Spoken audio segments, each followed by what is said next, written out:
Hello, my name is Darren Smith from sellmyhousetosmith.com, and I'm here to tell you today the benefits of selling your house for cash.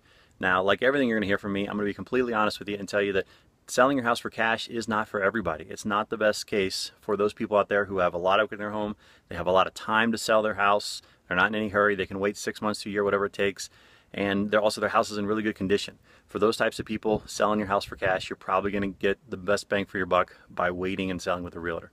For everybody else, one of the main benefits of selling house for cash is that your time is worth money, and that is never more true than in real estate. Time is money. And I'm not even going to talk about the value of your actual time, like personally, like what you make per hour, times that by the number of hours you have to work to do all the things it takes to sell your house. That's a number right there, which I'm sure could get really big. But just the time of holding that property, the taxes on that property, the maintenance, the insurance, the repairs that need to be done for the duration you're holding that, all that adds up, and that can add up to a big number. So you need to factor in what your time is worth and how much that matters, and subtract that number off the price of the house you would sell it for, and that has an effect.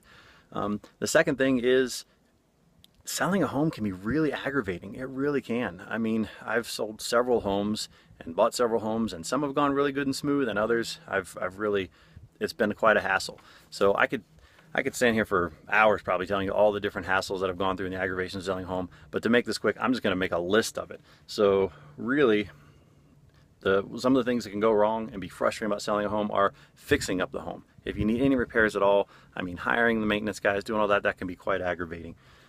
Staging your home, making it pretty, getting the furniture right, all that takes time. Keeping your home in show-ready condition. This is probably one I hate the most. You always have to live like you got the president coming over the next day or something. It has to be meticulous. Leaving your home on short notice. You just made dinner, you sat down, you got the family there. Next thing you know, you got your realtor calling you and saying, hey, in a half an hour, can someone, come over for a showing? Picky buyers. You have someone where, you may have fixed your home up really nice. They don't like the color of your curtains. They don't like the paint on a wall, whatever it is. Window shoppers and just your neighbors coming by, to look at the property. They want to get a showing. They come to your open houses. They're never going to buy. They just take up a lot of your time. Paying for a house you don't live in. How many of you out there are in a second home already? You've moved somewhere, you moved out of state, and now you're paying 2 mortgages and 2 of all those things we just talked about. That can get really expensive. And that whole time that's going on, you got to worry about when this is going to sell. You never know when that's going to happen. It's completely up to whoever wants to buy that house. You're at their mercy. Negotiating with buyers. I'm negotiate all the time. It's part of my business, but honestly, for years I really did not like doing it, and most people don't. Even at a farmer's market, or you don't like to haggle over the price. You just want to have it done. You want to have a fair cash offer from somebody. No negotiating. Just have it done. If you like it, great. If it works for you, if not, you move on. And probably a real big pain one is buyers backing out of a contract. I've seen this happen so many times where the people move, they're in their new house, they're in their new state, wherever they are, and now all of a sudden it comes to closing time and the buyers say, you know what, never mind. Back out for whatever reason. Even if you have $1,000 earnest of money, is that really going to cover all your expenses for however many months it takes to sell the property then? Probably not. And probably the biggest thing at all is just the unknown of it. Again, all these unknowns, every one of these things, something can go wrong somewhere along the way. And when you have that cash offer, it's done. The property is sold, it's gone, the cash is in the bank account, and you can move on. So if any of those things sound like too aggravating to you and you fit that situation where you don't want to have to deal with any of that, give me a call or go to my website, sellmyhousetosmith.com. I can get you a cash offer, no problem. And speaking of cash, that's the third best benefit, is cash is king. I mean, think about, what would you rather have? Would you rather have, a $200,000 house, or would you rather have $200,000 cash in the bank?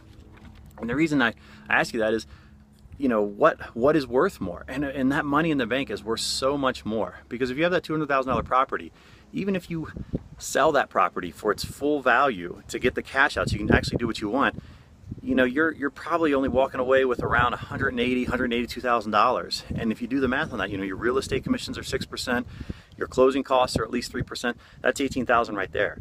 And the normal scenario for selling a home doesn't go that easy. It's not. You don't sell for full price, and usually have to do some repairs on it. So if you're negotiating with the buyers and they want some closing costs paid for, they want to go down, that's probably at least another 5% right there. And if you have any repairs to do at all, the price just goes up. So you're realistically looking on a $200,000 house. If it's worth that much, in perfect condition, you're only making about 165, 170 is the cash you're walking away with that you can actually put in your bank account. And that's a big deal. So when I say this cash offer is worth something, I mean it. It really is worth something. So all that said, the main benefit, just it's that easy. There's no reason not to go to my website, not to give me a call, to get that cash offer and just eliminate all these problems that I've been talking about and take advantage of all the benefits of having that cash offer. So go to sellmyhousetosmith.com, or if you want, I recommend going to the website just because all the questions I'm going to ask you are right there, all the information I need about your property. It just saves you a lot of time of listening on the phone, writing down all the questions I'm going to have and going back. So go to sellmyhousetosmith.com, fill that out. If you'd rather talk to me and you still have some questions, give me a call, 717-388-4246. I'd love to talk to you about buying your home and getting you a cash offer as soon as possible. I wish you all the best in selling your property, and you have a great day. Bye.